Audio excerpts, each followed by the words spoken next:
Oh, nice logo. Okay. The Annihilator.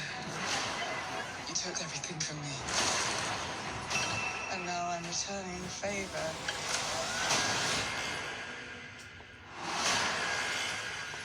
Oh, the bracelet.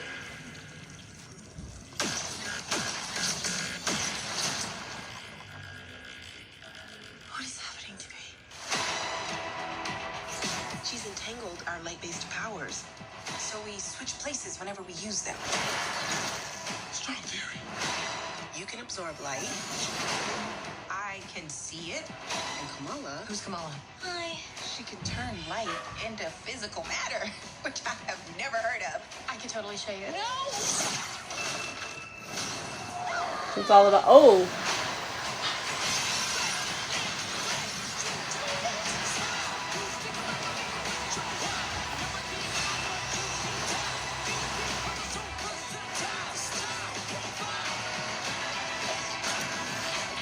She's targeting every planet we call home. I would never choose to bring anybody into this. You are not the only thing standing between this and the universe. The cat.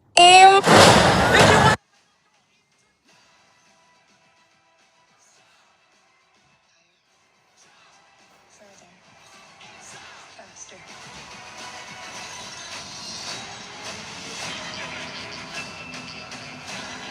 The Marvels. Who's that good kid? Goose.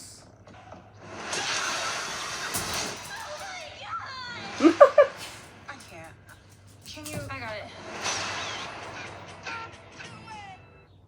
November 10th.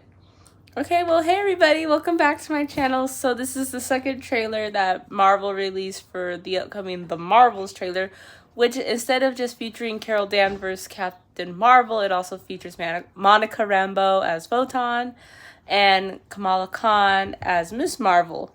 So you get a little bit more as to maybe like the villain, like what her deal is. So it looks like she has a replica of the bracelet that was featured in the Miss Marvel show, which is what Kamala Khan uses to get her powers.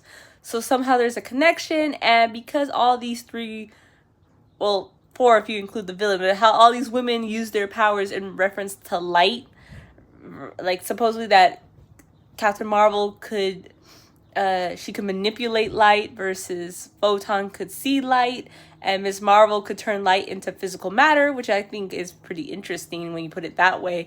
Somehow they're all connected, and that's why it's interfering with their abilities, and they're switching places with each other. So the concept is pretty cool, I'm not gonna lie.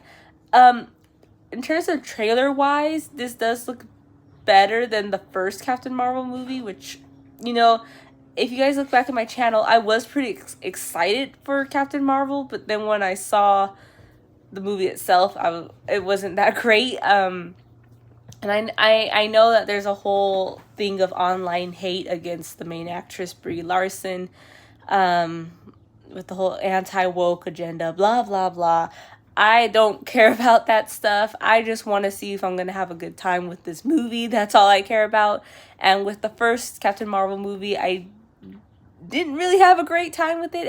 It just fell flat, if that makes any sense. It wasn't as, I didn't find it like terrible as say like Thor the Dark World or Iron Man 2 or for some people Ant-Man 3 in that matter. I didn't find it like that, but it wasn't like a masterpiece as like Civil War, Winter Soldier, the Guardians of the Galaxy movies. I didn't find it like on that level.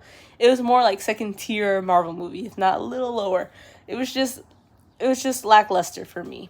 So with this one, it's not my most anticipated movie of the year, and it still isn't. I think because, you know, you kind of are going off of the whole Captain Marvel movie, which even the character herself, Carol Danvers, she was featured in Endgame, Avengers Endgame, for maybe like 10 minutes, and that was it. So she had very little screen time. There was really, and her movie came out 4 years ago, 2019, so when you really think about it, has the audience in itself really bonded with the Captain Marvel character? I would say no.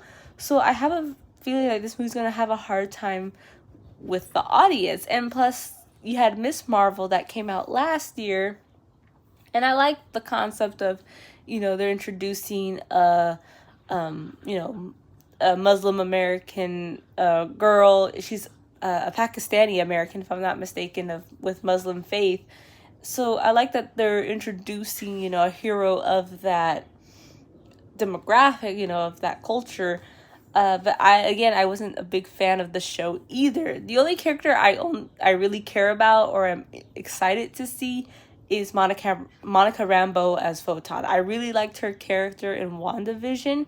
I thought the actress who played her did a really good job, and I'm excited to see her in this. But she's all I really care about. Her and Goose. That's it. I'm curious to see how this is also going to connect with Secret Invasion, considering the Nick Fury character. I haven't even been keeping up with that show either. I haven't even watched it. But I know it has to do with the Skrulls and all that. So I'm curious to see how that's going to tie into this with his character arc. But yeah, I don't know. I really do not know how well this movie's going to do. I know Ant-Man 3, Ant-Man Quantumania did not do so well. Got lackluster, terrible reviews from critics and audiences alike. And it didn't do so well at the box office. But then you had Guardians of the Galaxy 3, which did really well. I mean, it was praised by critics and audiences and did really well at the box office. So, you know, I don't know. I really don't know. I don't know how well this movie's going to do.